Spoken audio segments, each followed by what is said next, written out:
Oui, je pense qu'ils peuvent être séduits par cet aspect-là des choses. Personnellement, je ne suis pas convaincu que ce soit ça qui soit le plus intéressant chez Montaigne. Parce que ce que Montaigne fait effectivement, je ne dis pas cherche à faire, mais fait effectivement, c'est un long périple, une longue randonnée au travers de lui-même et de son temps. N'est-ce pas? Il n'est pas dans l'instantanéité, il n'est pas dans le présent. Et son portrait n'est pas un portrait définitif. Ou alors il faudrait dire une série de portraits, une série de dizaines, de centaines de portraits qui arrivent à en composer un et encore. J'ai parlé dans la méthode, entre guillemets, des sauts et des gambades. Bon. Là, il y a une autre formule de Montaigne que j'aime beaucoup, qui est très connue, qui est « Je ne peins pas l'être, je peins le passage ». Et ça, c'est fondamental. Et je pense que c'est très différent de ce qui intéresse nos contemporains, qui sont plus dans le présentisme, comme on dit, d'un vilain mot. Bon, maintenant, c'est pas exclu qu'on puisse trouver chez Montaigne, et surtout dans le 3e livre des essais, qu'on puisse trouver une sorte d'incitation à une focalisation sur son ego. Voilà. Qui est, à l'heure actuelle, les égo-fictions, etc., qui représentent une espèce une tendance de la littérature contemporaine. Voilà, donc pour ma part, alors je suis vraiment très... Ça m'ennuie, et cet aspect chez Montaigne, et cet aspect dans la littérature contemporaine. Je ne lis pas un livre pour avoir une photographie d'un auteur, sur toutes les coutures et dans les replis les plus intimes. Ça ne m'intéresse pas véritablement. Ce qui m'intéresse, c'est la manière dont, à partir de son vécu, de lui-même, ça très bien, il propose quelque chose qui est une œuvre, qui est un travail, ça veut dire un travail d'écriture. C'est ça qui m'intéresse.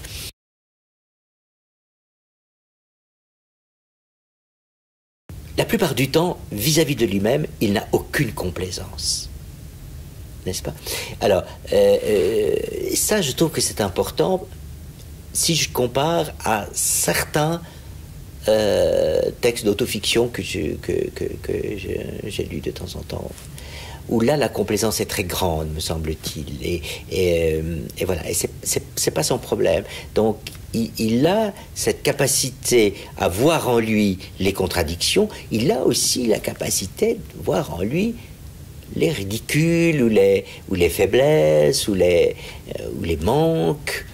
Voilà, il sait les dire, Et c'est vrai que très souvent aussi, chez lui, il y a un art de la suggestion, surtout dans les premiers livres, peut-être moins dans le dernier, mais où il donne à penser plus qu'il ne dit véritablement. Donc il faut aussi être attentif à ça. Mais c'est assez différent de ce que, par exemple, on appelle à l'heure actuelle le développement personnel, les stages de bien-être, etc., qui se multiplient, qui me paraissent, moi, de temps en temps. J'ai plein d'admiration pour les gens qui font du yoga, j'ai plein d'admiration pour les gens qui font une semaine de silence, une semaine de méditation, tout ça, c'est très, très bien.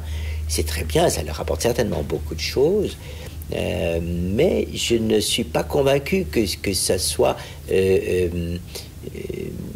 vraiment une solution pour sortir des problèmes dans lesquels nous vivons. Je pense que c'est pas véritablement, ça me paraît plutôt une fuite qu'une acceptation du monde tel qu'il est, avec ses horreurs, ses crimes, mais en même temps ses beautés, ses dévouements, son égoïsme d'un côté, son souci de l'autre, d'un autre côté. Voilà. Moi, il me paraît ça. Et que c'est une mode, là, véritablement, plus que un chemin à suivre. Et puis, de toute manière, ce sont des trucs. Et Montaigne a montré, au long de son œuvre, que les trucs qui lui avaient été proposés par son éducation chrétienne, par les lectures qu'il avait faites des stoïciens, des épicuriens, des sceptiques, un peu moins des sceptiques, ça ne marchait pas, véritablement, en ce qui le concerne. D'où la notion de bricolage que j'avançais au départ, qui fait que Montaigne n'a pas eu besoin de coach, et Montaigne ne peut pas être un coach pour quelqu'un. Mais pour qui va y voir, et il y trouvera quelque chose.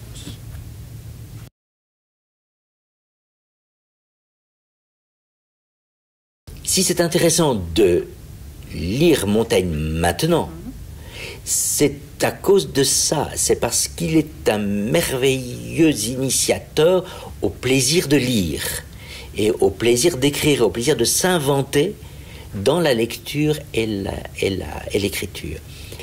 Pourquoi c'est important de les inciter à lire Montaigne?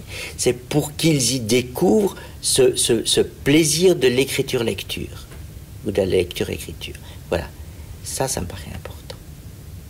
Et cette curiosité toujours ouverte sur soi et le monde, et un va-et-vient constant, perpétuel, entre... Est-ce que ça suffit pour faire une philosophie non au sens universitaire du terme? Maintenant, c'est une manière d'être homme qui peut et qui est exemplaire, Et c'est en ce sens-là que on continue de le lire et qu'on continue d'y trouver, oui, des leçons d'humanité, ça c'est évident, mais surtout l'idée que nous n'avons jamais cessé de devenir homme. Nous avons toujours à devenir homme. L'humanité, c'est pas un acquis, c'est une construction. Voilà.